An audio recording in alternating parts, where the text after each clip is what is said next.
ప్రార్థన చేసుకొని దేవుని యొక్క వాక్యాన్ని విందాం. మహాపరిశుద్ధుడా, ప్రేమ కలిగిన మా తండ్రి, నీకు స్తోత్రాలు చెల్లిస్తూ ఉన్నాం. ఈ యొక్క సమయంలో మీ సన్నిధానంలో మమ్మల్ందరినీ కూడా మీ వాక్యం కొరకు సిద్ధపరిచిన విధానాన్ని బట్టి నీకు స్తోత్రం చెల్లిస్తూ ఉన్నాం. కూడి వచ్చిన కుటుంబాలన్నింటిని బట్టి నీకు స్తోత్రాలనైనా, సంఘాన్ని బట్టి నీకు స్తోత్రాలు చెల్లిస్తూ ఉన్నాం. చిన్నపిల్లలు, యవనస్తులు, పెద్దలు, సహోదర సహోదరులందరిని బట్టి నీకు స్తోత్రాలు. మీ యొక్క వాక్య సందేశాల ద్వారా మమ్మల్ని ఎంతగానో ఆత్మీయంగా బలపరుస్తున్న విధానం కనుక నీకు స్తోత్రాలు చెల్లిస్తూ ఉన్నాం. ఈరోజు కూడా నా తండ్రి, మీ వాక్య వెలుగులో నుంచి మాతో మాట్లాడి బలపరిచి, ధైర్యపరిచి, హెచ్చరించి మమ్మల్ని ఆశీర్వదించమని, మహిమ ఘనత ప్రభావములు మీరే పొందుకోమని యేసు నామములో ప్రార్థించి అడుగుచున్నాం తండ్రి. ఆమేన్. ప్రియమైన దేవుని బిడ్డలారా, దేవుని యొక్క వాక్యాన్ని మనం ఇప్పుడు వినబోతా ఉన్నాం.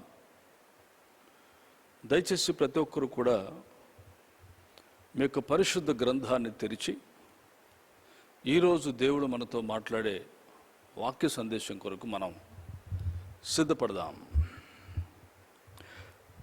దైవజనుడు పౌలు గారు పరిశుద్ధాత్మ చేత నింపబడినటువంటి వాడై ఆయన అనేకమైనటువంటి ఆత్మీయ విషయాలు చెప్తూ వచ్చాడు. అవన్నీ కూడా దేవునితో తనకున్నటువంటి సంబంధాన్ని బట్టి, దేవుడు తనను దర్శించి తన పట్ల చేస్తున్న కార్యాలను బట్టి ప్రతి విషయాన్ని కూడా ఆయన చక్కగా తెలియచేస్తూ వచ్చాడు. ఈ రోజున అదే విషయాలని ఆనాడు పౌలు గారి ద్వారా ఫిలిప్పీ సంఘానికి ఏ విధంగా తెలియచేశాడో, ఆ పరిశుద్ధాత్మ దేవుడే ఈ రోజున మనకు కూడా తన యొక్క శక్తిని, తన బలాన్ని మనకు తెలియచేయాలని ఇష్టపడుతున్నాడు. పరిశుద్ధ గ్రంథాన్ని మనం చదువుతున్నాం. ఏమిటయ్యా అది అంటే, ఫిలిప్పీలకు రాసినటువంటి పత్రిక 4వ అధ్యాయము 19వ వచనం మనందరికీ తెలిసిందే.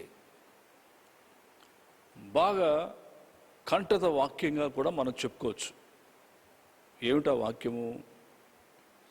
క్రీస్తు యేసు మహిమలో ఆయన మీ ప్రతి అవసరమును తీర్చువాడై ఉన్నాడు. ప్రతి అవసరాన్ని దేవుడు తీర్చగలిగినటువంటి వాడు. దేవుని బిడ్డలారా, మనుషులు కొంత మట్టుకు మాత్రమే అవసరాన్ని తీర్చగలరు. ఈ లోకంలో ఎన్నో పక్షులు ఉన్నాయి, జంతువులు ఉన్నాయి, అనాథలు ఉన్నారు. వారందరినీ ఎవరు పోషిస్తున్నారు? దేవుడే పోషిస్తున్నాడు. మానవుడు కొంత మట్టుకు మాత్రమే పోషించగలడు, నడిపించగలడు, అవసరాలు తీర్చగలడు. అవసరాలు తీర్చలేని సమయంలో అప్పు చేసి అప్పుల పాలైపోయి అనేకమైనటువంటి సమస్యలకు లోనవుతున్నట్లుగా మనం చూస్తున్నాం, లోకంలో చూస్తున్నాం, వింటున్నాం, చదువుతున్నాం, మనందరికీ తెలిసిందే. కానీ దేవుడు తన మహిమలో, అంటే తరగని మహిమైశ్వర్యము, ఆయన దగ్గర ఉన్నటువంటి నిధులు అలాంటివి. పిల్లరా, క్రీస్తు యేసు తన మహిమలో మీ ప్రతి అవసరమును తీర్చగలిగిన దేవుడు. ప్రతి అవసరమును. ఎందాక? ఎప్పటి వరకైనా ఆయన రాకడ వరకు ఆయనను నమ్మినటువంటి బిడ్డలని, విశ్వాసం ఉంచినటువంటి బిడ్డల్ని ఆయన విడిచిపెట్టేవాడు కాదు. ప్రతి అవసరాన్ని తీరుస్తాడు. ప్రతి అవసరం. ఎందుకంటే అది ఆయనకు మాత్రమే సాధ్యం. ఆయనకు మాత్రమే సాధ్యం. మనుష్యులెవ్వరికి ఇది సాధ్యం కాదు. ప్రియమైన దేవుని బిడ్డలారా, ఒకానొకప్పుడు అనేక మందిని చెరసాలకు లాక్కొని వెళ్ళేటువంటి వ్యక్తి చెరసాల్లో బంధించడానికి సహకరించినటువంటి వ్యక్తి, అనేకులను కొట్టడానికి, హింసించడానికి, చంపటానికి సహకరించినటువంటి వ్యక్తి, ఆ వ్యక్తి దేవుడు తను దర్శించినటువంటి తర్వాత దేవుని కొరకు ఇప్పుడు చెరసాల్లో ఉన్నాడు. 14 సంవత్సరాలు ఈ యొక్క పౌలు గారు దేవుని సువార్త నిమిత్తం, యేసు ప్రభు నిమిత్తం చెరసాల్లో వేయబడ్డాడు, బంధించబడ్డాడు. అక్కడి నుండి తన ప్రియమైన ఆత్మీయ బిడ్డలకు, ఫిలిప్పీ సంఘానికి ఈ మాట తెలియచేస్తున్నాడు. ఎందుకంటే ఆయన అక్కడ ఉన్నప్పుడు విశ్వాసులు వచ్చి ప్రార్థన చేయించుకున్నప్పుడు దేవుడు తన దాసుని ప్రార్థన ఆలకించి వారి యొక్క అవసరాలు తీర్చేవాడు. కానీ ఇప్పుడు అక్కడ ఉన్నటువంటి వారు ఏమిటంటే, మా దైవజనుడు చెరసాల్లో వేయబడ్డాడు, మా కోరిక ఎవరు ప్రార్థన చేస్తారు, మా ప్రార్థన అంతంత మాత్రమేనో, మా ప్రార్థన దేవుడు ఆలకిస్తాడో లేదో తెలీదు, ఇలాంటి కష్ట సమయాల్లో దైవజనుడు బంధించబడ్డాడు అని వారు వాపోతున్న సమయంలో ఆయనకు తెలిసినటువంటి వార్తను బట్టి ఆయన మాట్లాడుతున్నాడు చెరసాల నుండి. ఏమని? మీరు భయపడొద్దు, అధైర్యపడొద్దు, దిగులు పడొద్దు, చింతించొద్దు. ఎందుకంటే క్రీస్తు యేసు తన మహిమలో ప్రతి అవసరాన్ని తీర్చగలిగినటువంటి వాడు. తీరుస్తాడు, ఆయన తీరుస్తాడు, ప్రతి అవసరాన్ని తీరుస్తాడు. ఎందుకంటే దేవుడు శక్తిమంతుడు, బలవంతుడు, ఆయనకు అసాధ్యమైనది లేదు. ఆయన దగ్గర లేని ఆశీర్వాదాలు ఏవి కూడా లేవు. అన్నీ ఉన్నాయి, అన్నీ ఉన్నాయి. అడిగేవారు మాత్రమే పొందుకుంటారు. దేవుని వాక్యం చెప్తుంది, మీరు అడగకయే పొందలేకపోతున్నారు, అడగక పొందలేకపోతున్నారు. ప్రియమైన దేవుని బిడ్డలారా, కష్టకాలంలో ఉన్నప్పుడు అడిగాం, ఇప్పుడు కాస్త దేవుడు ఆశీర్వదించాడు కదా, అందుకే మనం అడగలేకపోతున్నామేమో ఆలోచించాలి. ప్రియమైనటువంటి దేవుని బిడ్డలారా, అయితే దేవుని యొక్క వాక్యం సెలవిస్తున్నది ఏమిటంటే, పౌలు గారు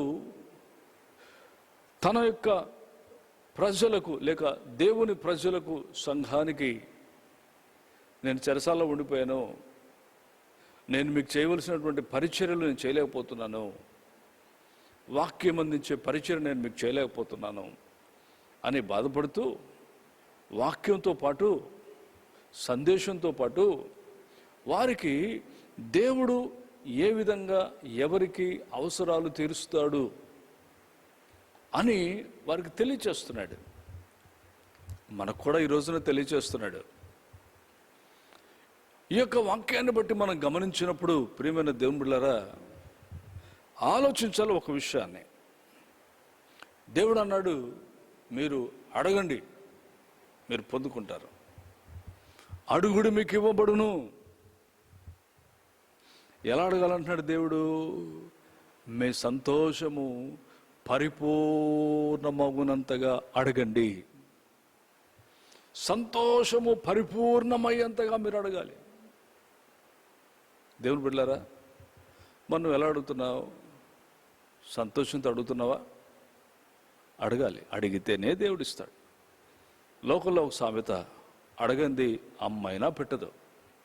అలాగే సర్వశక్తి కలిగినటువంటి దేవుణ్ణి మనము అడిగినప్పుడే మనం పొందుకోగలం. అడిగే వారికి ఆయన ఇస్తాడు. దేవుని బిడ్డలారా గమనించాలి. ఈ విషయాన్ని మనం కొంచెం ముందుకు వెళ్ళి కొంత ఆత్మీయ సందేశాన్ని మనం నేర్చుకుందాం. గమనించాలి పిల్లరా, లూకాసు వార్త 18వ అధ్యాయము 1వ వచనంలో యేసు ప్రభు తన శిష్యులకు ఒక అద్భుతమైన మాటను తెలియజేస్తున్నాడు. అడిగే విషయంలో దేవుడు అవసరం తీరుస్తానన్నాడు. ఎలా అడగాలో యేసు ప్రభువే స్వయంగా తన శిష్యులకు చెప్తున్నాడు. ఏమనంటే, మీరు విసుకక నిత్యము ప్రార్థన చేయండి. విసుకక నిత్యము ప్రార్థన చేయండి. దేవుని బిడ్డలారా, మీరు అనొచ్చు, అయ్యా విసుక్కోకుండా నిత్యము ఎలా ప్రార్థన చేస్తాము అని. అంటే దేవుని ఉద్దేశం ఏంటంటే, ప్రభువైన యేసుక్రీస్తు యొక్క ఉద్దేశం తన శిష్యుల విషయంలో ఏంటంటే, ప్రార్థన విషయంలో విసుగు ఉండకూడదు. నిద్రపోయే విషయంలో విసుగు ఉండదుగా, తినే విషయంలో విసుగు ఉండదుగా. పిల్లరా, ఆలోచించరా? మనకు ఇష్టమైన విషయాల్లో మనకు విసుగు లేకుండా ఉంటాం కదా. కానీ మన బలహీనత ఎక్కడ కనపడుద్దాయి అంటే, ప్రార్థనకు వచ్చినప్పుడు, ప్రార్థన చేయమన్నప్పుడు, ప్రార్థన చేసుకునే విషయంలో మన విసుగుదల మనకు కనపడిపోద్ది. యేసు ప్రభు తన శిష్యుల్లో కూడా ఇది చూశాడు. ఎందుకంటే ఆయన అనేకసార్లు ప్రార్థన చేయమన్నప్పుడు వీళ్ళు నిద్రపోతున్నారు. ఆయనేమో ప్రార్థన చేస్తున్నాడు, వీళ్ళేమో నిద్రపోతున్నారు. చూసారా? ప్రార్థన అనగానే విసుగు కలుగుతుంది అనేక మంది జీవితాల్లో. అందుకే దేవుని దగ్గర నుండి మనకు రావలసినటువంటి ఆశీర్వాదాలు అనగా మనము అడిగిన అవసరతలు మనము పొందుకోలేకపోతున్నాం. పొందుకోవాలంటే ఏం చేయాలయ్యా అంటే, ప్రార్థనతో పాటు విసుగు ఉండకూడదు, విసుగుదల ఉండకూడదు. దేవుని బిడ్డలారు గమనించాలి, ఈ లోకంలో దేవుని యొక్క ఆశీర్వాదాలు, ప్రతి ఆశీర్వాదాన్ని మనం పొందగలగాలంటే మన యొక్క ప్రార్థనలో విసుగు ఉండకూడదు, విసుగు ఉండకూడదు. ఎప్పుడైతే నీ జీవితంలో విసుగు అనేది వచ్చిందో ప్రార్థన విషయంలో, దేవుని ఆత్మీయ విషయాల్లో ఎదిగే విషయంలో ఎప్పుడైతే నీకు విసుగు వచ్చిందో, నీ పతనం ప్రారంభమైందని గుర్తుపెట్టుకోవాలి. నీవు ఆర్థికంగా, ఆత్మీయంగా వెనుకబాటుతనము నీలో ప్రారంభమైందని నువ్వు గుర్తుపెట్టుకోవాలి. ఇదే దానికి గుర్తు. విసుక్కోకుండా నువ్వు ప్రార్థన చేయాలి. ప్రభు అదే చెప్పారు. గమనించాలి ప్రియమైన దేవుని బిడ్డలారా, ప్రార్థన చేశాను, ఆలస్యం అయిపోతుంది అని విసుగుపడకూడదు. ప్రార్థనలో ఉన్నాను, దేవుడు నాతో ఇంకా మాట్లాడలేదు అని నువ్వు విసుగుపడకూడదు. 10 రోజులు ఉపవాసం ఉన్నాను, ఏ దర్శనము రాలేదు అని నువ్వు విసుగుపడకూడదు. ఎందుకంటే ఆయన తగిన సమయంలో నిన్ను ఆశీర్వదించేటువంటి వాడు. పిల్లరా, ఆలోచించరా?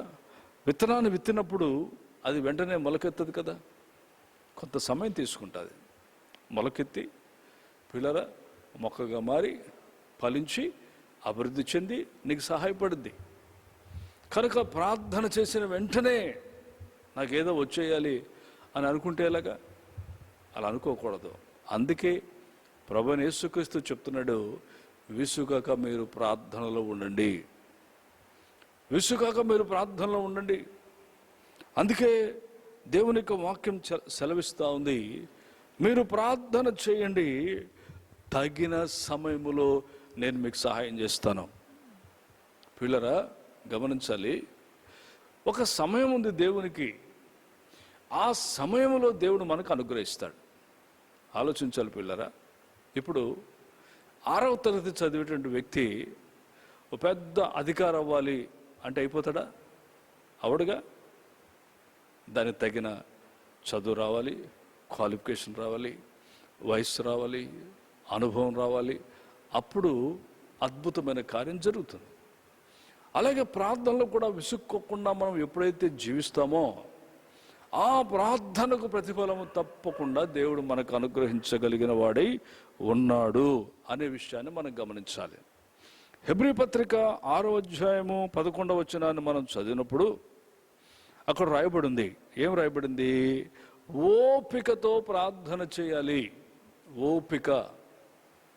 ఓపిక ఉందనుకో, నీకు ప్రార్థన చేయడానికి నీకు ఓపిక ఉందనుకో, నీకు విసుగు రాదు. ప్రార్థనలో ఆనందిస్తూ ఉంటావు.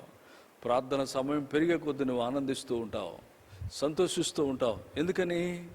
నువ్వు దేవునితో ఉన్నావు గనుక, దేవునితో మాట్లాడుతున్నావు గనుక, దేవుని యందు ఆనందిస్తున్నావు గనుక, దేవుణ్ణి ఆరాధిస్తున్నావు గనుక, దేవుణ్ణి స్తుతిస్తున్నావు గనుక, నీకు ఓపిక ఉన్నంతసేపు నువ్వు ప్రార్థన చేసినప్పుడు దేవుడు తన యందు మనల్ని ఆనందింపచేస్తాడు.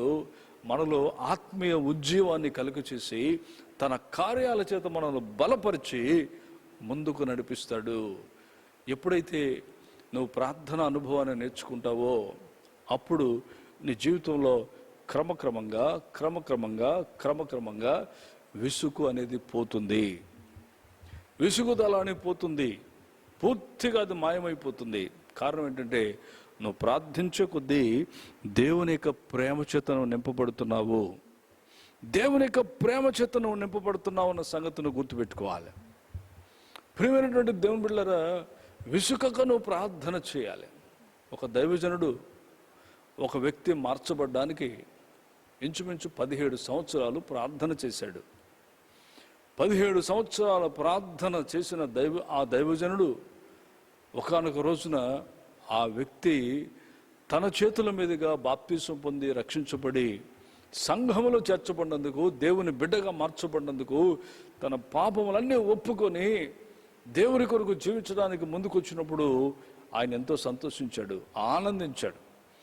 17 సంవత్సరాలు నేను విసుగు లేకుండా ఈ బిడ్డ కొరకు ప్రార్థన చేశాను, ఈ వ్యక్తి కొరకు ప్రార్థన చేశాను, దేవుడు నా ప్రార్థన ఆలకించాడని సంతోషించి ఇంకా అనేక ఆత్మల నిమిత్తమై ఆయన ప్రార్థన చేయడం ప్రారంభించాడు.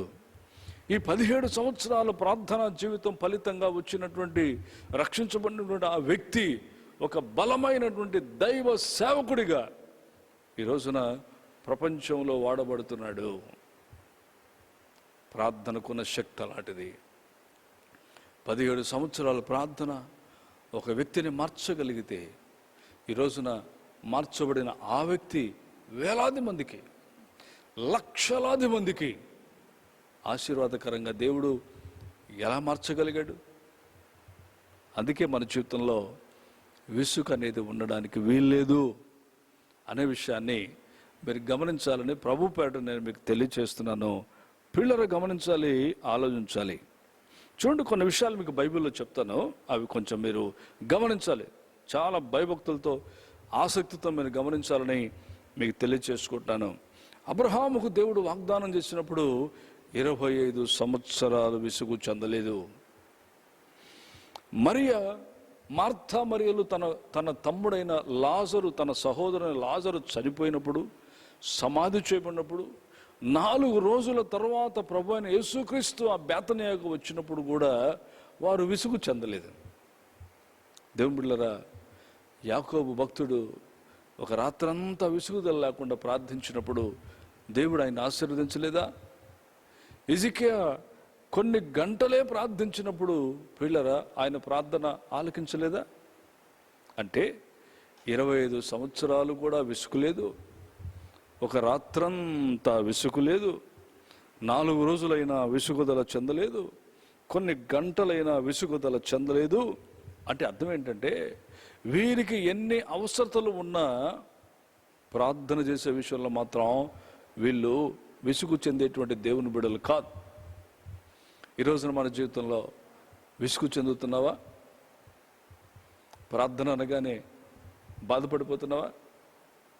ఒక అరగంట లేట్ అయిపోతే దిక్కులు చూస్తున్నావా? టైం చూసుకుంటున్నావా? ఎప్పుడు వెళ్ళిపోదామా అని ప్రయత్నం చేస్తున్నావా? జాగ్రత్త, దేవుడు చూస్తున్నాడు. నేను వచ్చింది దేవుని సన్నిధికి, దేవుని బిడ్డలారా, అది మర్చిపోకూడదు. ఆఖరి ఆశీర్వాదాన్ని పొందేదాకా నువ్వు దేవుని మందిరంలో దేవునికి కనబడి తీరాలి. విసుగుదల అనేది చాలా ప్రమాదకరమైంది ఆత్మీయ జీవితంలో మనందరికీ కూడా. అలాంటి విసుగుదలను దేవుడు గద్దించునుగాక, దేవుడు తొలగించునుగాక. పిల్లలు గమనించాలి, విసుగుదల లేని ప్రార్థన అబ్రహాము జీవితంలో గొప్ప కార్యం చేయలేదా? విసుగుదల లేని ప్రార్థన మార్తా మరియల కుటుంబంలో గొప్ప కార్యం చేయలేదా? కొన్ని గంటలు విసుగుదల లేకుండా ప్రార్థించినప్పుడు హిజ్కియా జీవితంలో దేవుడు కార్యం చేయలేదా? రాత్రంతా మొరపెట్టిన యాకోబు జీవితంలో దేవుడు కార్యం చేయలేదా? దీనికి కారణం విసుగు చెందకపోవటమే.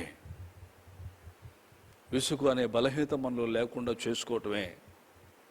ప్రార్థన అనగానే ఆనందించాలి, సంతోషించాలి. ఎందుకంటే దేవుని సన్నిధికి నేను వస్తున్నా, అమ్మో నేను దేవునితో మాట్లాడబోతున్నాను, దేవుడు నన్ను దర్శించబోతున్నాడు, దేవుడు నన్ను ఆశీర్వదించబోతున్నాడు, దేవుడు నన్ను స్వస్థపరచబోతున్నాడు, దేవుడు నన్ను విడిపించబోతున్నాడు, దేవుడు నన్ను అభిషేకించబోతున్నాడు, దేవుడు నన్ను ఆశీర్వదించబోతున్నాడు, దేవుడు నన్ను నడిపించబోతున్నాడు, దేవుడు నన్ను హెచ్చించబోతున్నాడు అనేటువంటి మంచి ఆలోచన నీ హృదయంలో, మనస్సులో పుడితే విసుగు అనేది నీకు రాదు. దేవునికి ఆశీర్వాదాలను పొందుకుంటావు. సమస్య లేదు ఈ విషయంలో. నా ప్రియమైన దేవుని బిడ్డలారా, అంచె దినాల్లో ఉన్న మనం ప్రార్థన కొరత మన జీవితంలో ఏమైనా ఏర్పడుతుందా? ప్రార్థన కొరత లేని ఆశీర్వాదాలు మనం పొందాలంటే కొరత లేని ప్రార్థనా జీవితాన్ని మనం కలిగి ఉండాలి. ప్రార్థనే మన జీవితంలో ఒక ఆయుధం పిల్లరా. ఎందుకంటే డబ్బు ఉంటే మనకు ఆరోగ్యం రాదుగా పిల్లరా. మనకి ఏమి ఇచ్చినా ఏమి కలిగినా మరి దేవుడే కదా మనకి ఇవ్వాలి. అలాంటప్పుడు ఎందుకు ప్రార్థనలో వెనుకబడుతున్నాం? అలాంటప్పుడు ఎందుకు ప్రార్థనలో దిగజారిపోతున్నాం? ఒకప్పుడు గంటలు ప్రార్థన చేసేవన్నయ్యా, గంటలు ప్రార్థన చేసేదన్నయ్యా అని చెప్తున్నాం. మనం ఎందుకు ఈ రోజున ప్రార్థనగానే దిగజారిపోతున్నాం పిల్లరా? అప్పుడప్పుడు నీ మనస్సాక్షి, అప్పుడప్పుడు మన మనస్సాక్షి మనల్ని గద్దించినప్పుడు మనకు బాధ కలగట్లేదా? మరి నువ్వు ఏ సమయంలో ప్రార్థిస్తావో ఆ సమయంలో నీకంటే ముందు ఆ స్థలానికి వచ్చి ఆ సమయంలో ఉన్న పరిశుద్ధాత్మ దేవుడు నువ్వు ప్రార్థన చేయకపోతే, రాకపోతే ఎంత బాధపడతాడు, దుఃఖపడతాడు. ఎందుకు ఇలాంటి విషయాలు ఆలోచించలేక బలహీనరాలుగా నువ్వు మార్చబడిపోతున్నావో ఒక్కసారి ఈ యొక్క వాక్యం వింటున్న నా ప్రియమైన సోదరుడా సోదరి, ఒక్కసారి మనస్సు పెట్టి నువ్వు ఆలోచించడానికి ఇష్టపడతావని నేను నమ్ముతున్నాను, దైవజనునిగా నమ్ముతున్నాను. ప్రియమైన దేవుని బిడ్డలు గమనించాలో, ఆలోచించాలి. ఒక ఇంటికి వెళ్ళా నేను, కరెక్ట్గా వాళ్ళు కుటుంబ ప్రార్థన చేసుకునే టైం. కూర్చోమన్నారు, కూర్చున్నాను. పిల్లరా 3 పాటలు పాడారు. 3 పాటలు పాడిన తర్వాత ఒక అధ్యాయము వాక్యం చదివారు. తల్లిదండ్రి ప్రార్థన చేయడం మొదలుపెట్టారు. తల్లి ప్రార్థన చేసింది. తండ్రి ప్రార్థన ప్రారంభించగానే వాళ్ళ ఇంట్లో ఉన్న పెద్దబ్బాయి వెళ్ళి అన్నం తీసుకొచ్చి పెడుతున్నాడు. అంటే కుక్కర్ అవి తీసుకొచ్చి పెడుతున్నాడు. ఈయన ప్రార్థన చేస్తూనే ఉన్నాడు. చిన్నబ్బాయి వెళ్ళి ఇంకా ఆ పప్పులు, కూరలు, నీళ్ళు, పచ్చళ్ళు, పెరుగులు అన్నీ తెచ్చి పెడుతున్నాడు. నేను అలాగా ఓపికగా చూస్తున్నా. చూసిన తర్వాత ఆయన ప్రార్థన ముగించాడు. ఆయన ముగించిన తర్వాత నేను కూడా ఒక చిన్న ప్రార్థన చేసి ఆశీర్వాదం ఇచ్చి కూర్చున్నాను. నాకు కూడా కాస్త భోజనం పెట్టారు. భోజనం అయిపోయిన తర్వాత నన్ను రోడ్డుకు దిగబెట్టడానికి ఆ అబ్బాయిలు 2 వచ్చారు. నేను అడిగాను, ఏంటి మీ నాన్నగారు ప్రార్థన చేయడం మొదలు పెట్టగానే నువ్వు వెళ్ళి కుక్కర్ తెచ్చావు, మీ తమ్ముడు వెళ్ళి ఆ కూరగాయలు అవన్నీ ఆ పప్పులు, కూరలు, పచ్చళ్ళు, పెరుగులని తెచ్చిపెట్టాడు, వాటర్ తెచ్చిపెట్టాడు, ఏంటంటే మాకు ఇది అలవాటే అన్నాడు. ఏంటి అలవాటు? ప్రార్థన చేస్తుండగా అన్నీ తెచ్చి భోజనాలని సర్దుకోవడమా? ప్రార్థన అయిపోయినాక సర్దుకోవచ్చు కదా అంటే వాళ్ళు అన్నారు, మా నాన్నగారు ప్రార్థన మొదలు పెడితే వదలనండి, చాలా ప్రార్థన చేస్తాడండి, ఆయన చాలా భయంకరమైన ప్రార్థన చేస్తాడండి, ఊరు వాడ వీధంతా గగ్గోలు ఎత్తిపోతారండి, భయపడిపోతారండి బాబు, నిద్రపోయేళ్ళంతా లేచిపోతారండి బాబు, మా ఇంటి ముందు వెళ్ళే వాళ్ళందరూ కూడా నిలబడి ఆగి చూసి మరీ వెళ్తారండి, అంత దీర్ఘ ప్రార్థన చేస్తాడండి, ఆయన ప్రార్థన ముగిసరికి మేమందరం సర్దేసుకుంటామండి, ఆయన ఆమెను అనగానే భోంచేసుకొని పడుకుంటాము అని అన్నారు. నాకు బాధేసింది. ఎందుకంటే పిల్లరా, తండ్రి తన పిల్లల కొరకు ప్రార్థన చేస్తూ ఉంటే విసుగు చెందేటువంటి కుటుంబాలు ఎంత బాధండి, ఆలోచించాలి. కొన్ని రోజుల తర్వాత ఆయన నాకు కలిశారు, ఆ తండ్రి గారు నాతో కలిసిన తర్వాత నేను ఆయన అడిగా, ఏంటంటే మీరు ఇలా ప్రార్థన చేస్తామంటే మీ అబ్బాయిలు 2 ఇట్లా సర్దేస్తున్నారు భోజనాలు అంటే, అవునండి నాకు తెలీదే అన్నాడు ఆయన. నీ తెలియకపోవడం ఏంటి, కళ్ళు తెరిచినంటే నీకు అన్నీ కనపడుతున్నాయి కదయ్యా అన్నాను. అంటే అప్పుడప్పుడు సర్దారేమో అనుకుంటున్నానండి అన్నాడు. అప్పుడు నేను చెప్పాను, అయ్యా కుటుంబ ప్రార్థన చేసుకున్నప్పుడు కొద్ది నిమిషాలు, ఒక 5 నిమిషాలు ప్రార్థన చేసుకోండి.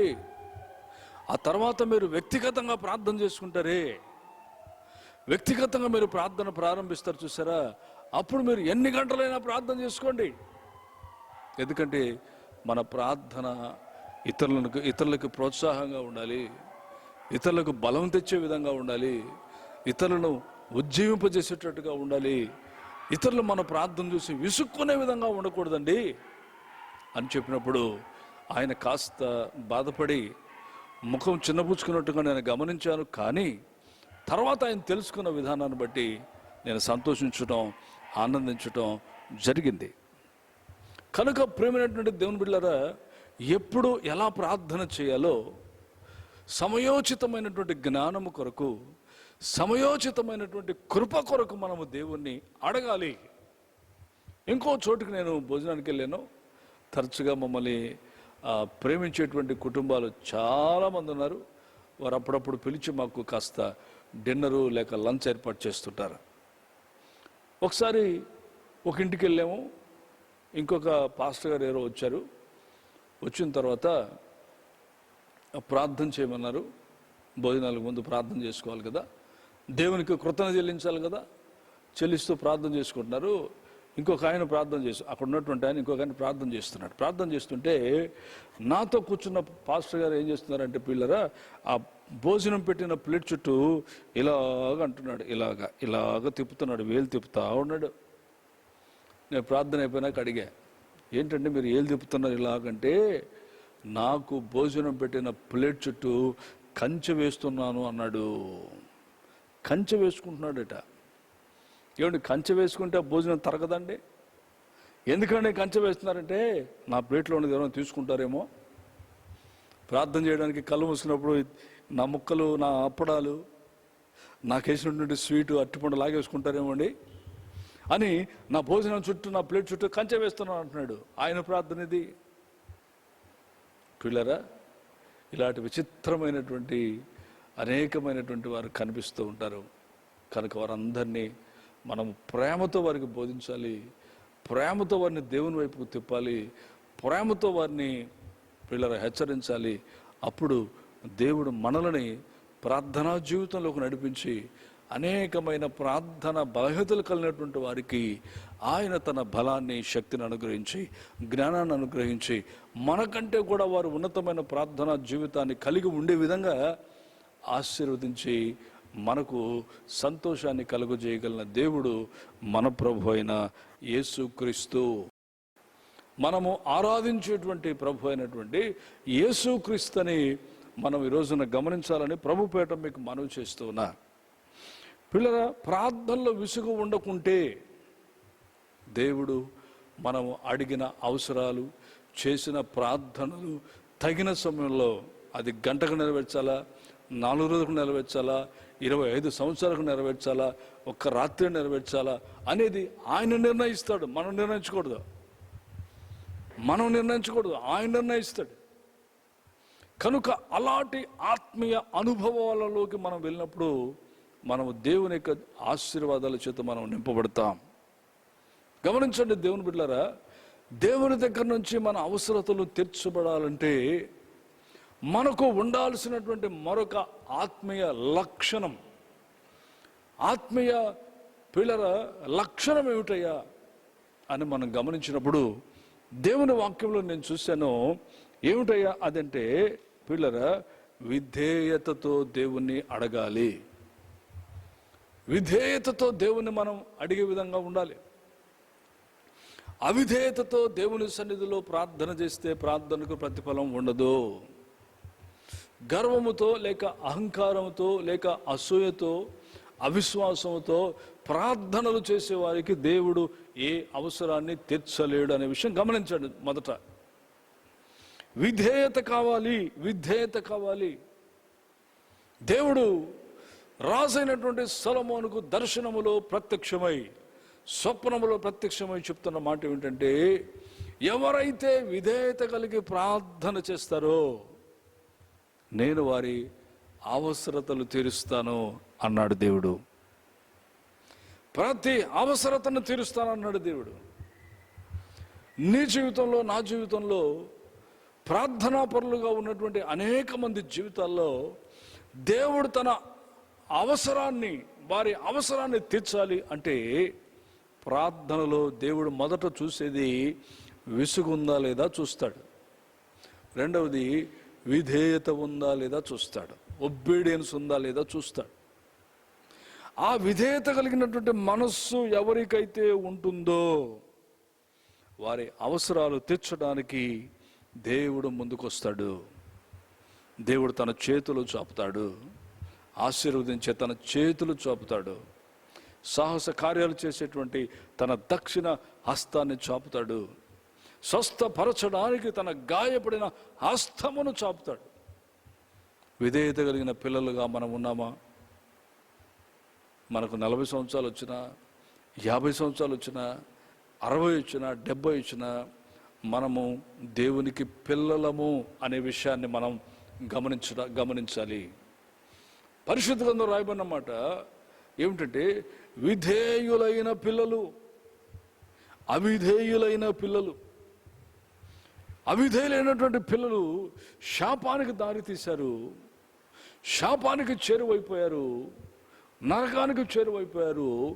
విధేయత కలిగినటువంటి తన బిడ్డలు, దేవుని బిడ్డలు పిల్లరా ఆశీర్వాదాలకి అర్హులయ్యారు. ఈరోజున నీ జీవితంలో ఒకవేళ ఏమైనా విధేయతను కోల్పోతున్నావా? పిల్లరా, విధేయతను ఏమైనా కోల్పోతున్నావా? ఒకసారి ఆలోచించాలి. విధేయులైన పిల్లల వల్లే నువ్వు ఉన్నావా?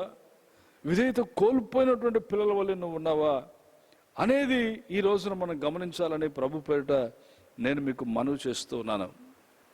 ఆది అపోస్తలులు పరిశుద్ధాత్మ నింపుదల కొరకు యెరూషలేముకు వెళ్ళి ఆ మేడగదిలో వాళ్ళు ప్రార్థన చేస్తున్నారు. 1 రోజు అయింది, 2 రోజులు అయింది, 3 రోజులు అయింది, 4 రోజులు అయింది, 5 రోజులు అయింది, 6 రోజులు అయింది, 10 అయింది, 20 రోజులు, 30 రోజులు, 40 రోజులు, 50వ రోజున దేవుడు తన పరిశుద్ధాత్మ అభిషేకాన్ని, అగ్నితో కూడినటువంటి అభిషేకాన్ని ఒక్కొక్కరి మీద కుమ్మరించాడు.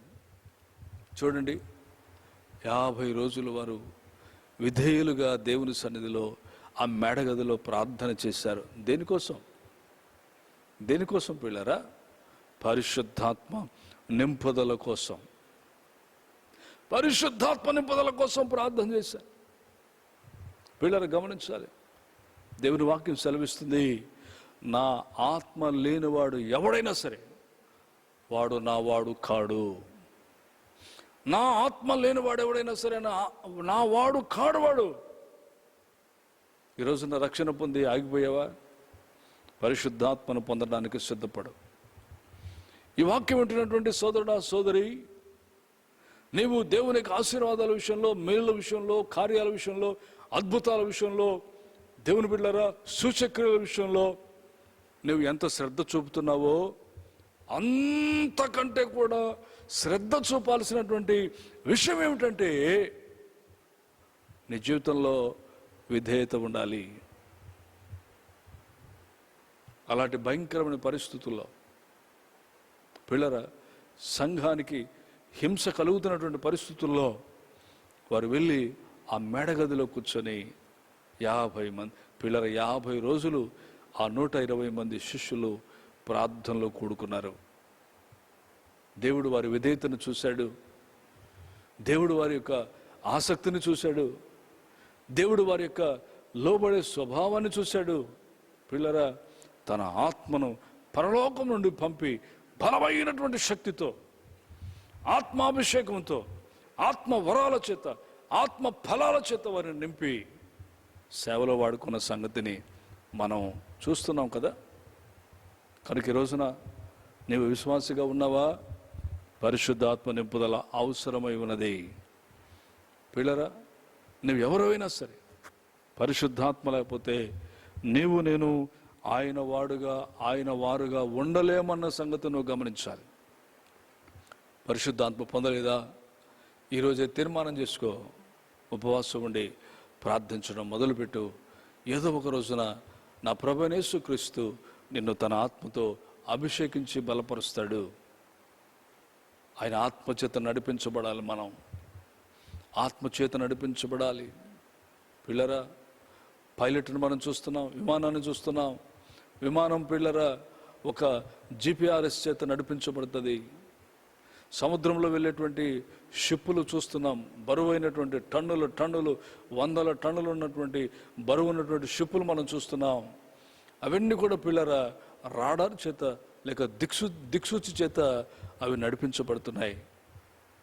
అలాగే మనం దేవుని యొక్క ఆత్మ చేత నడిపించబడాలి, దేవుని వాక్యము చేత మనం నడిపించబడాలి, దేవుని ప్రేరేపణల చేత మనము నడిపించబడితే మనము ఆయన కుమారులుగా ఉంటాము.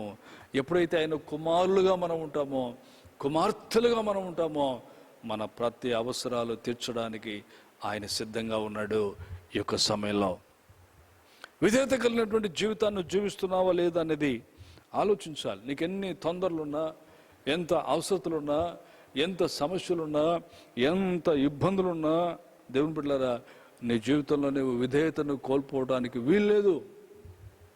అపోస్తలులకు ఎన్ని సమస్యలు ఉన్నా వారు తమ విధేయతను పోగొట్టుకోలేదు, వారు తమ విధేయతను బలహీనంగా మార్చుకోలేదు. దేవుని బిడ్డలారా, వారి విధేయతను ఇంకా రోజు రోజుకు ఉజ్జీవింప చేసుకున్నారు, పరిశుద్ధాత్మ చేత నింపబడ్డారు. ఈ రోజున నీ విధేయత ఎంత మట్టుకుంది? ఎంత మట్టుకు దేవుని సన్నిధిలో విధేయురాలుగా మన అందరం ఉంటున్నాం? ఆలోచించాలని ప్రభు పేట నేను మీకు మనవి చేస్తూ ఉన్నాను. నా ప్రియమైనటువంటి దేవుని బిడ్డలారా, గమనించాలని ఆలోచించాలి. పరిశుద్ధ గ్రంథంలో 10 మంది మోకరించి విధేయత కలిగినటువంటి వారుగా ప్రార్థనా జీవితంలో విధేయత చూపినట్లుగా మనం చూస్తాం. పిల్లరా, 13 మంది సాష్టాంగంగా సాగిలపడి విధేయతను చూపి దేవుని సన్నిధిలో ప్రార్థించినట్లుగా మనం లేఖనాలు చూస్తూ ఉన్నాం. పిల్లరా, నిలవబడి చేతులెత్తి విధేయతతో ప్రార్థించిన వారు ప్రాముఖ్యంగా 3 ఉన్నట్లుగా పరిశుద్ధ గ్రంథంలో మనం చదువుతున్నాం. నీ జీవితంలో ఎలాంటి విధేయత కలిగి ఉంటున్నావు? పిల్లరా, తల్లిదండ్రులు పిల్లల దగ్గర నుంచి ఏం కోరుకుంటారు? విధేయతను కోరుకుంటారు. ఒక ఆఫీసర్, ఒక అధికారి తన ఆఫీసులో ఉన్నటువంటి వారి దగ్గర ఏం కోరుకుంటాడు? విధేయత కోరుకుంటాడు. దేవుడు అంతేనండి, తన పిల్లలు విధేయులుగా ఉండాలని కోరుకుంటాడు. తనకు విధేయులుగా ఉండాలని, లోకానికి, పాపానికి, శాపానికి కాదు, తనకు విధేయులుగా, పరిశుద్ధుడైన తనకు దేవుడు అందరూ విధేయులైన పిల్లలుగా ఉండాలని ఆయన ఇష్టపడతాడు. ఎందుకంటే మన అవసరాలు తీర్చగలిగిన సమర్థుడు గనుక, అవసరాలు తీర్చేటువంటి సమర్థుడు గనుక. అలాంటి విధేయత కలిగిన జీవితాన్ని నువ్వు జీవిస్తున్నావా? ప్రేమైన సహోదరుడా, సహోదరుని ఆలోచించాలి. అలాంటి విధేయత కలిగిన జీవితాన్ని జీవిస్తున్నావా? ఆలోచించండి, గమనించాలి. పిల్లరా, విక్టోరియా మహారాణి అనేటువంటి ఆవిడ గురించి మనం గత చిన్నప్పుడు పుస్తకాల్లో కానీ మనం చదువుతున్నాం. ఆమె యొక్క చరిత్ర మనం వింటున్నాం. అంత ఆస్తిపర్రాలు, అంత అధికారం కలిగినటువంటి ఆమె ఒకసారి పిల్లరా దేవుని మందిరానికి సడన్గా వచ్చిందట. ప్రయాణం వెళ్తూ, మరొక చోటుకు ప్రయాణం వెళ్తూ సడన్గా ఒక దేవుని మందిరంలోకి వచ్చి ప్రార్థన చేసుకోవాలని ఆమెకు ప్రేరేపణ, ఆలోచన కలిగిన వెంటనే కనబడిన ఒక మందిరంలోకి వెళ్ళింది. ప్రార్థనలు జరుగుతున్నాయి మందిరంలో. పిల్లరా, ఎవరో చెప్పారు, పిల్లరా పాస్టర్ గారికి చెప్పారు, ఏమండి పాస్టర్ గారు, విక్టోరియా మహారాణి గారు వచ్చారండి లోపలికి అనగానే అందరూ లేచి నిలబడిపోయి, పిల్లరా కొందరు బయటకు వెళ్ళిపోయారట, కొందరేమో దూరం నిలబడిపోయారట. పాస్టర్ గారు కూడా నిబరిపోయి అలా నిలబడిపోయాడట. ఆమె అడిగింది, ఎందుకు వీళ్ళంతా ఇలాగైపోయారు? ఏంటి వీళ్ళంతా ఎందుకు ఇలాగైపోయారు? నేను వచ్చినందుక? నేను రాణిని కావచ్చు, ఆ సింహాసనం మీద కూర్చున్నప్పుడు నేను రాణినే, అక్కడ రాణినే కాదంటలే, ఆ రాణిగా ఉన్న స్థానం కూడా నాకు దేవుడిచ్చింది. ఆ దేవుని సన్నిధికి నేను వస్తే, ఆయన సన్నిధికి నేను వస్తే మీరెందుకు అలాగ అయిపోతున్నారు? కూర్చోండి, ఎక్కడ వాళ్ళు అక్కడ కూర్చోండి, ఎక్కడ వాళ్ళు అక్కడ మోకరించండి చెప్పి అందరితో పాటు ఒక సామాన్యురాలుగా అక్కడే మోకరించి అందరితో పాటు ప్రార్థించి అందరితో పాటు ప్రభు సంస్కారం తీసుకొని ఈ మందిరానికి ఏమైనా అవసరతలు ఉన్నాయని అడిగి ఆ అవసరతలు తీరుస్తాను నేను వెంటనే వెళ్ళి ఈ మందిరానికి కావాల్సినటువంటి ప్రతి అవసరతను నేను తీరుస్తాను, ప్రభువు నాకు ఇచ్చిన దాంట్లో నేను మీకు ఇస్తానని చెప్పి ఆమె వాగ్దానం చేసి వెళ్ళిపోయి ఆ తర్వాత ఆ మందిరంలో ఉన్నటువంటి ప్రతి అవసరాన్ని ఆమె తీర్చిందట. విధేయత కావాలి దేవుని బిడ్డలారా. బైబిల్ చదువుతున్నావా? ఒక విధేయతను దేవుడు చూస్తాడు. మందిరానికి వస్తున్నావా? నీ జీవితంలో విధేయతను చూస్తాడు. ప్రార్థనలో ఉంటున్నావా? విధేయతను చూస్తాడు. ఎందుకంటే ఆయన మనతో ఉన్నాడు కనుక, మన విధేయతను ఎవరు చూడకపోయినా ప్రభు చూస్తున్నాడు కనుక ఆ విధేయతను బట్టి ఆయన మన అవసరాలు తీర్చగలిగిన దేవుడై ఉన్నాడు. కనుక ప్రియులరా, దేవుని సన్నిధికి వచ్చిన మీ అందరితో దేవుడు నాతో మీతో మాట్లాడుతున్న మాట ఏమిటంటే, మన జీవితంలో ప్రతి అవసరము తీర్చబడాలంటే మన జీవితంలో విధేయత కలిగి ఉండాలి. అప్పుడు దేవుడు సమస్తాన్ని, నీకు అసాధ్యమైన వాటిని సాధ్యముగా మార్చగలిగినటువంటి దేవుడు. మన సంఘంలో ఎన్ని కార్యాలు మనం చూసాం, ఎన్ని సాక్ష్యాలు మనం విన్నాం పిల్లరా. అద్భుతమైనటువంటి సాక్ష్యాలు, నమ్మలేనటువంటి అద్భుతమైనటువంటి సాక్ష్యాలు కూడా మనం వినటానికి దేవుడు మనకు కృప చూపాడు. వాక్యాన్ని బట్టి, సాక్ష్యాలను బట్టి, దేవుడు చేస్తున్న అద్భుతమైన కార్యాలను బట్టి మనం ఇంకా బలపడాలి. మన అవసరాలు తీర్చే దేవుడు మనకు ఉన్నాడు కనుక భయపడకుండా మనం ముందుకు సాగాలి. ఆఖరిగా మీకు ఒక్క విషయాన్ని చెప్పి ముగించాలని నేను ఇష్టపడుతున్నాను. ఏమిటంటే, ఆఖరిది ఏమిటంటే పిల్లరా, మత్తయి సువార్త 21వ అధ్యాయము 22వ వచనంలో మనం చదువుతాం. ఏమిటి ఇక్కడ కూడా యేసు ప్రభువు చెప్తున్నాడు ఈ మాట కూడా. అనేక మంది ప్రవక్తలు, రాజులు, యాజకులు, నాయకులు, పిల్లర సేవకులు చెప్పిన మాటలు బైబిల్లో ఉన్నాయి. దేవుడు వారితో పలికించిన మాటలు పరిశుద్ధ గ్రంథంలో ఉన్నాయి. కానీ ఇక్కడ ప్రభువే మాట్లాడుతున్నాడు. ఏమని? మీరు నన్ను ఏమడిగినా విశ్వాసముతో అడగండి. హెబ్రీ పత్రికలో రాయబడింది, దేవుడు ఉన్నాడని, ఆయన వద్దకు వచ్చేవారికి ఆయన సహాయం చేయువాడని నమ్మి విశ్వసించండి, ప్రార్థన చేయండి అని దైవజనుడు పౌలు గారు తన జీవితంలో నాకు అద్భుతమైనటువంటి అనుభవాన్ని తెలియచేస్తాడు. విశ్వాసము విశ్వాసము విశ్వాసం అనేది దేవుడు మనకిచ్చిన ఆత్మ ఫలాల్లో ఒక ఫలం. పరిశుద్ధాత్మ పొందిన వారిలో కనిపించే ఒక అద్భుతమైనటువంటి ఆయుధం విశ్వాసం.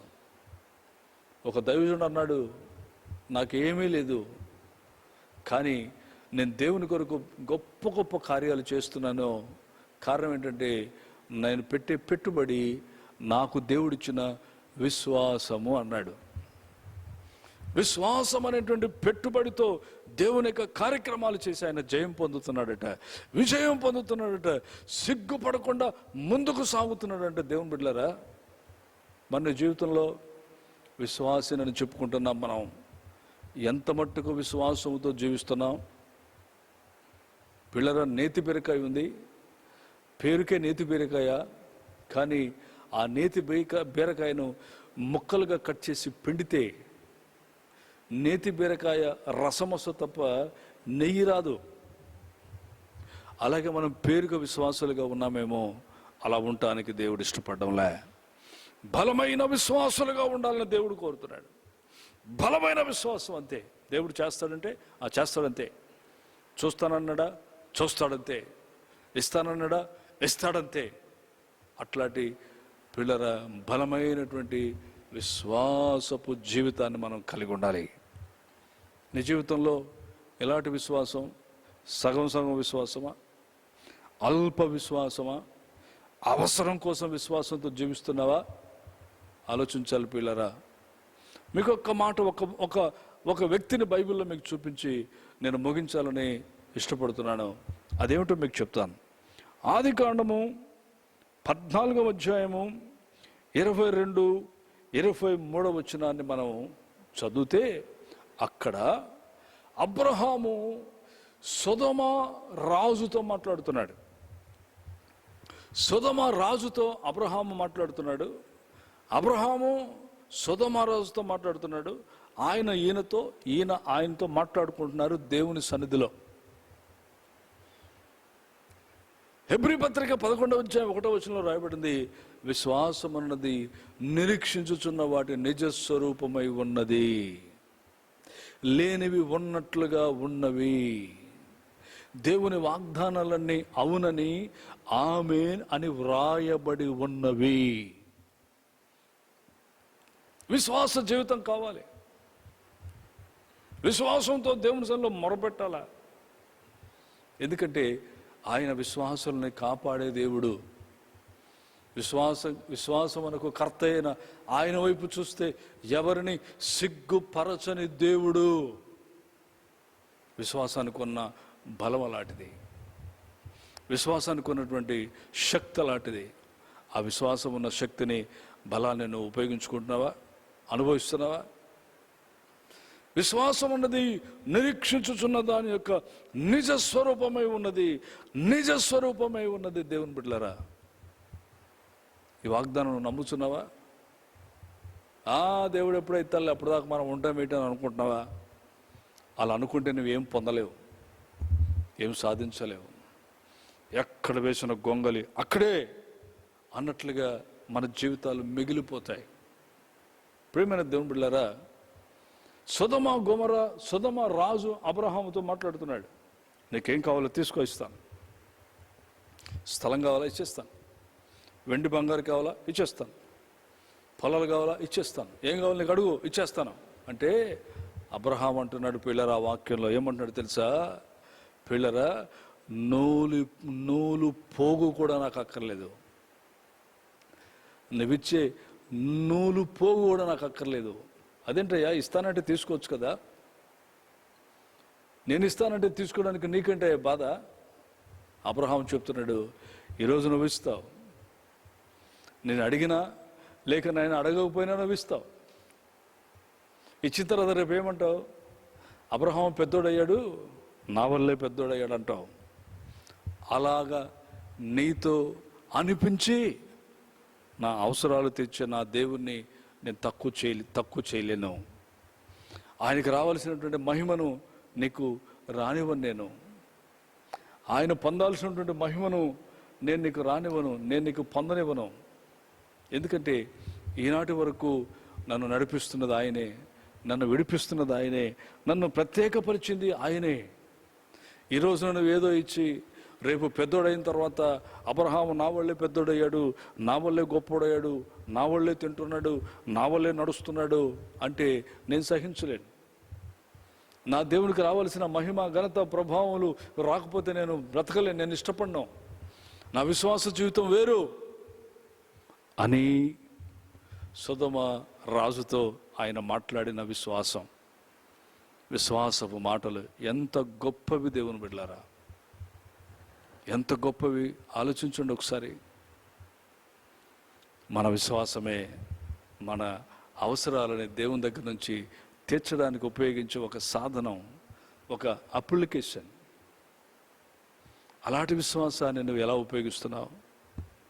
అలాంటి విశ్వాస యాత్రలో నువ్వు ఏ విధంగా నడుస్తున్నావు? అలాంటి విశ్వాస జీవితంలో నువ్వు ఏ విధంగా నడుస్తున్నావు? ప్రియులరా, ఆలోచించాలి. అంత గొప్ప విశ్వాసాన్ని నేను కలిగి ఉండాలని దేవుని వాక్యము సెలవిస్తూ ఉంది. గలతీ పత్రిక 3వ అధ్యాయము 12వ వచనం చెప్తుంది, నీతిమంతుడు విశ్వాసం మూలంగా బ్రతుకుతాడు. నీతిమంతుడు అంటే విశ్వాసమును బట్టి నీతిమంతులుగా తీర్చబడిన ఆ నీతిమంతుడైన విశ్వాసి విశ్వాసం మూలముగా బ్రతుకుతాడు. డబ్బు మూలంగా బ్రతకడు.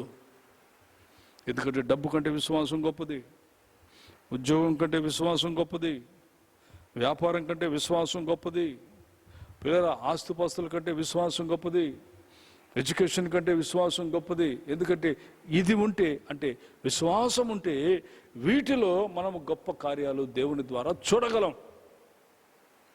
కనుక నువ్వు ఆలోచించాలి. ఈ రోజున అబ్రహాము లాంటి ఆ విశ్వాసకరమైన జీవితాన్ని నేను జీవించగలుగుతున్నామా? పిల్లరా, ఆలోచించాలి.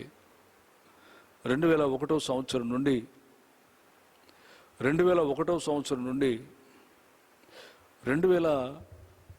సంవత్సరం వరకు పిల్లరా, ఇదే స్థలంలో దేవుడు మనకు ఒక చిన్న మందిరాన్ని ఇచ్చాడు. 21 రోజు ఉపవాసం ఉండి ప్రార్థన చేస్తే దేవుడు తన బిడ్డలను ప్రేమించి మాట్లాడి దర్శించి ఈ స్థలాన్ని దేవుని మందిరం కొరకు మనకు కానుగ్గా ఇప్పించాడు. ఈ స్థలంలో కట్టబడినటువంటి ఆ సగం రేకుల షెడ్డు, సగము కమ్మలపాక, వర్షం పడితే పిల్లరా నీరంతా మందిరంలోనే ఉండేది. చలికాలం చలంతా మందిరంలో ఉండేది. గాలి వీచినప్పుడు దుమ్మంతా దేవుని మందిరంలో ఉండేది. పిల్లరా అనేక సంవత్సరాలు మనం ఇదే స్థలంలో అనేక కష్టాలు పడి ఆరాధన చేస్తూ ప్రార్థన చేస్తూ ముందుకు సాగాం. 2011లో దేవుడిచ్చిన దర్శనాన్ని బట్టి ధైర్యంగా విశ్వాసంతో అనేక మంది మన సంఘస్థులు పెద్దల అందరి ప్రార్థనలతో పునాది వేసి ప్రారంభించాం. మన దగ్గర 72,000 లేక 73,000 మాత్రమే ఉన్నాయి. ప్రార్థన చేస్తూ ఎదురు చూస్తున్నాం. వారం వారం వారం వారం వారం వారం దేవుని పని జరుగుతూనే ఉంది. ప్రార్థన చేసేవాళ్ళు ప్రార్థన చేస్తూనే ఉన్నారు. ఆర్థికంగా సహకరించేవారు సహకరిస్తూనే ఉన్నారు. రాత్రింబగళ్ళు ఈ పనిని కనిపెట్టుకొని రాత్రింబగళ్ళు ఇక్కడే ఉండి దేవుని యొక్క మందిరం యొక్క పరిచర్య చేసిన వాళ్ళు చేస్తూనే ఉన్నారు. దేవుని మందిరం యొక్క వైరింగ్, లైటింగ్ ఇవన్నీ చేయడానికి సమర్పించుకున్నవారు సమర్పణతో కనిపెట్టుకుని ఉన్నారు. రాత్రింబగళ్ళు పిల్లర కనిపెట్టుకొని వచ్చేటువంటి ఆ మెటీరియల్ను జాగ్రత్త చేసేటువంటి అనేక మంది కూడా ఉన్నారు. రాత్రిపూట రాడ్ బెండింగ్ చేసి స్లాబులు వేసి శ్రమపడి కన్నీరు విడిచి కష్టాల పాలు ఎన్నో కష్టాలు అనుభవించినటువంటి అనేక మంది సమర్పణ కలిగిన దేవుని బిడ్డలు మన సంఘములో ఉన్నారు. వారు కార్చిన కన్నీరు, మనం చేసిన ప్రార్థనలు, అనేక మంది చేసినటువంటి సహాయ సహకారాలు, దేవుడు ఒక్కొక్క విధంగా పిల్లలు వాడుకొని తన పనిని జరిపించుకున్నాడు. దేవుని బిడ్డలారా, ఒక వర్షం పడినా ఇప్పుడు ఇబ్బంది లేదు. 100 మంది కూడుకొని ఆరాధన చేసుకోవడానికి ఇబ్బంది పడే మనం ఈ రోజున 500 మంది కూడుకొని ప్రార్థన చేసుకునేటట్లుగా 2 ఆరాధనలు జరిపించుకునేటట్లుగా దేవుడు మనకు సహాయం చేశాడు. ఇదంతా ఎలా జరిగింది?